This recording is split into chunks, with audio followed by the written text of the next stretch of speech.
Kehadiran untuk silaturahmi saya sangat menghargai. Kita ini RJ itu kesepakatan. Nggak bisa saya mohon. Kalau dia mohon saya nggak setuju, saya mohon dengan kan nggak jadi. Gitu loh itu teorinya. Tidak pernah minta maaf, LP-nya tidak dicabut. Kok bisa ada restoratif justice, bahkan kok bisa ada SP3? Itu kan aneh. Gue ingin sebutin kata itu tuh. Kalau nggak ingin pidana, ya itu lakukan restoratif justice, seolah-olah restoratif. Tapi tidak justice. bukan, beda antara restoratif dan restoran justice. Saya mau membela bahwa ijazah itu asli, itu yang saya bela. Ijazahnya asli. Kalau asli dibela. Iya. Tapi kalau palsu bagaimana? Ya orangnya yang palsu, bukan gimana sih? Halo Sahabat Kompas TV, berjumpa kembali dengan saya Jocelyn Valencia. Dan Sahabat Kompas TV, seperti biasa kita akan membahas isu-isu terkini yang menjadi sorotan masyarakat. Tak lain tak bukan, ini masih soal ijazah Jokowi yang belum ada ujungnya nih Sahabat Kompas TV. Polemik tuduhan ijazah palsu Presiden ke-7 Republik Indonesia Jokowi ini masih menjadi sorotan masyarakat. Dan yang terbaru, kubu Roy Suryo CS mempertanyakan proses penerbitan SP3 bagi Egy Sujana dan Damai Harilubis usai bertemu Jokowi di Solo. Maka dari itu, Sahabat Kompas TV, untuk membahas hal ini lebih lanjut, kita sudah bergabung bersama Ex-Kabar Reskrim Polri. Di sini ada Bapak Susno Duaji. Halo Pak Susno, selamat sore. Selamat sore Mbak Jislin, selamat sore para pemirsa. Sore, Pak Susno, kabar baik ya? Alhamdulillah baik. Sudah berapa kali nih Pak membahas soal ijazah Jokowi, Pak? Waduh, berkali-kali tak ada tahu lah ini. Kita berdoa sama-sama lah ya biar ini cepat selesai juga gitu. Iya, cepat selesai biar kita ngerjakan yang lain sih, banyak tugas bangsa ini. Oke, Pak Susno, ini mungkin langsung aja ya Pak untuk yang terbaru. Iya, Bagaimana tanggapan Pak Susno terkait pernyataan Roy Suryo yang menyebut laporan polisi Jokowi itu tidak dicabut, Pak? iya lapor Pak Jokowi kan lapor, yang dilaporkan kan kelompoknya Roy Suryo CS. Dan sekarang sedang diperiksa di Polda Metro. Ada berapa gitu ya, kelas sekian tersangka. Yang terakhir yang saya dengar lewat media sosial dan televisi, yaitu Pak Egy Sujana dan Damai Lubis gitu.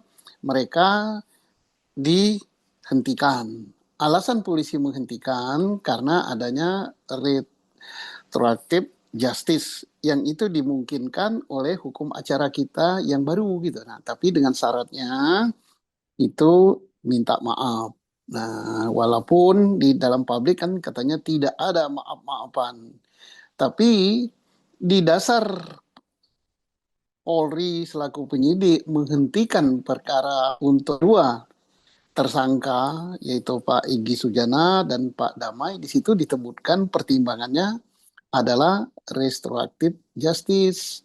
Nah, syarat daripada RJ itu adalah adanya permohonan maaf. Begitu. Kalau misalnya kita berbicara dari segi hukum gitu ya Pak, jika laporan tersebut tidak dicabut, berarti apakah restoratif justice atau RJ itu tidak bisa dilakukan, termasuk SP3 terhadap Egy dan juga Damai? Mencabut siapa? Saya belum pencabutan gitu ya.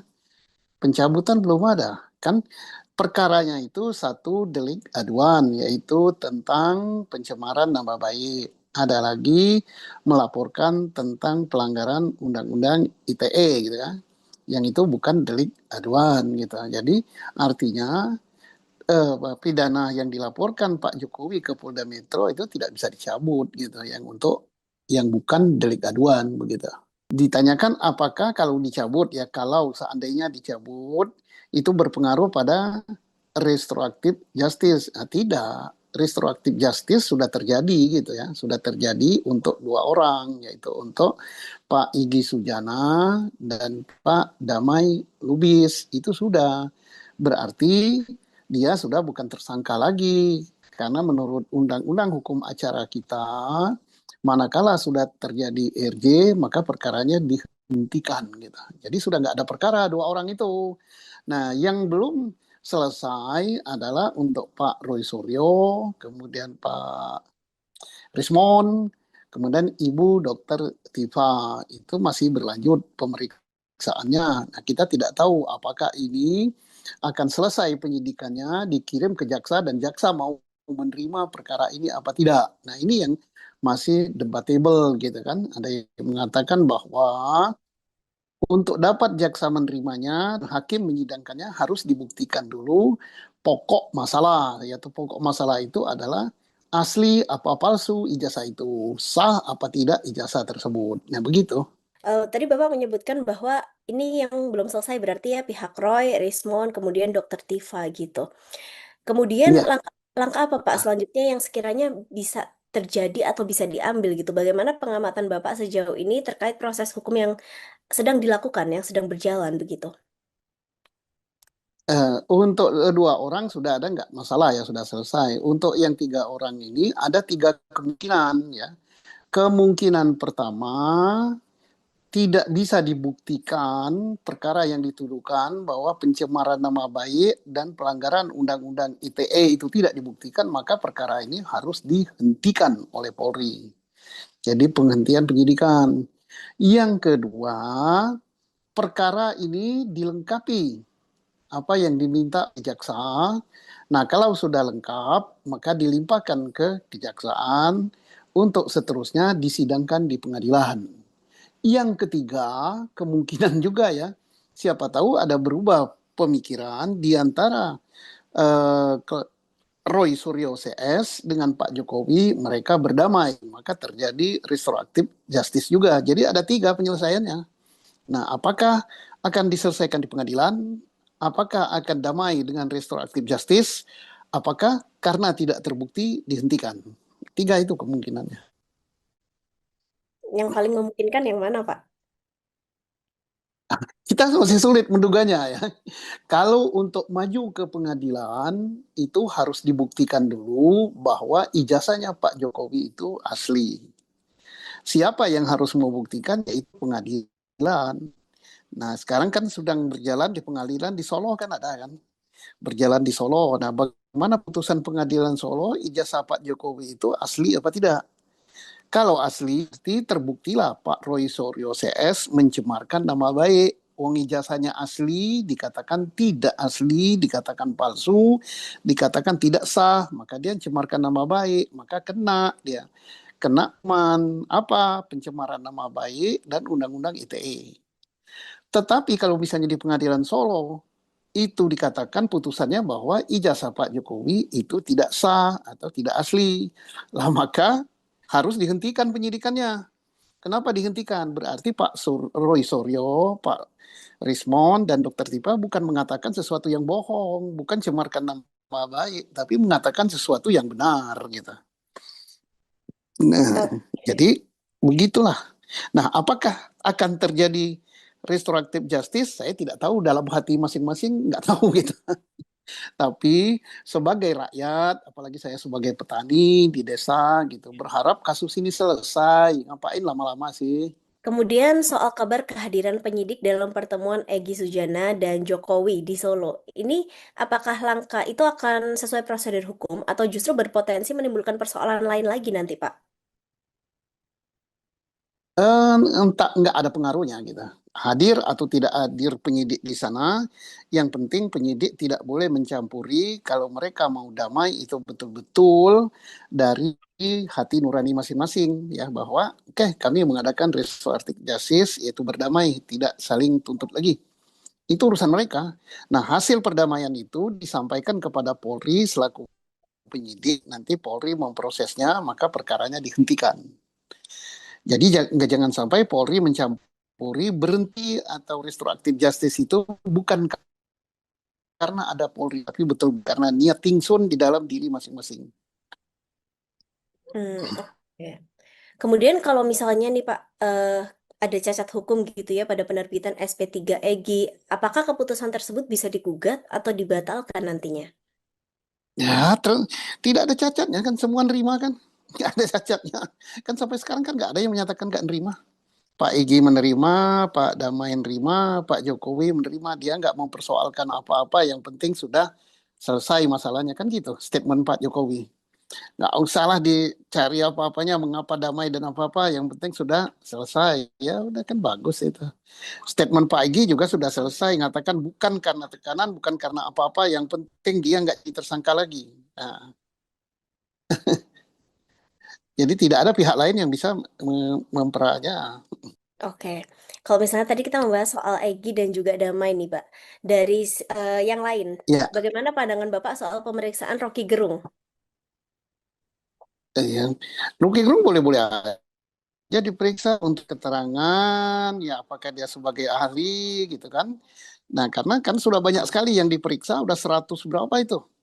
Nah, kita berharap Polri selaku penyidik nggak usahlah mencari terlalu banyak saksi, ya sampai 100 sekian, barang bukti katanya disita sampai 700 berapa itu. Nggak usah. Kalau memang nggak terbukti ya sudah dihentikan. Sebabnya kalau misalnya penyidik berupaya mencari-cari gitu, mencari-cari saksi, mencari-cari alat bukti, kemudian merubah pasalnya, itu nanti pandangan publik, wah ini polisi ini memihak, mencari-cari gitu. Yang penting seolah-olah ada pesanan bahwa bahwa siapa Pak Roy Suryo CS harus dihukum. Ya tidak, kita adil saja. Saya kira polisi profesional. Kalau memang nggak ada yang nggak bersalah, tidak terbukti, ya jangan berlama-lama. Jangan menguras energi bangsa ini gitu. Udahlah, saya dihentikan, selesai. Hmm, oke, baik. Nah, kemudian kalau Rocky ini kan menjadi ahli yang diperiksa ya, Pak. Apakah nanti keterangan ahlinya itu bisa mempengaruhi Polda untuk tidak melanjutkan kasus tuduhan ijazah Jokowi ke tahap persidangan? Sejauh mana dampaknya begitu, Pak? Tergantung, ya tergantung bagaimana bunyi keterangannya.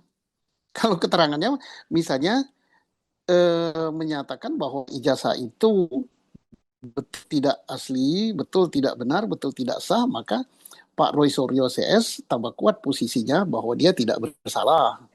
Tetapi kalau keterangannya menyatakan bahwa ijazah itu asli, benar, Pak Rocky sesuai keahliannya yakin bahwa itu asli, maka Pak Roy Suryo CS itu tambah kuat untuk dia dijadikan tersangka. Untung. Kemudian kalau misalnya kita berbicara soal persidangan gitu ya Pak, apakah sidang Komisi Informasi Publik berpotensi mempengaruhi penanganan kasus ijazah Jokowi ini Pak?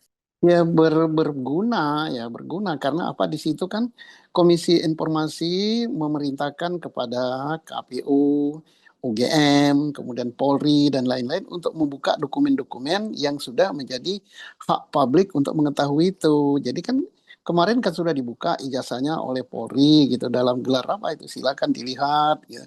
Bagus gitu. Jadi sidang KIP itu memberikan peluang kepada aparat untuk membuka semua dokumen-dokumen yang berkaitan dengan tuduhan ijazah tersebut palsu atau asli.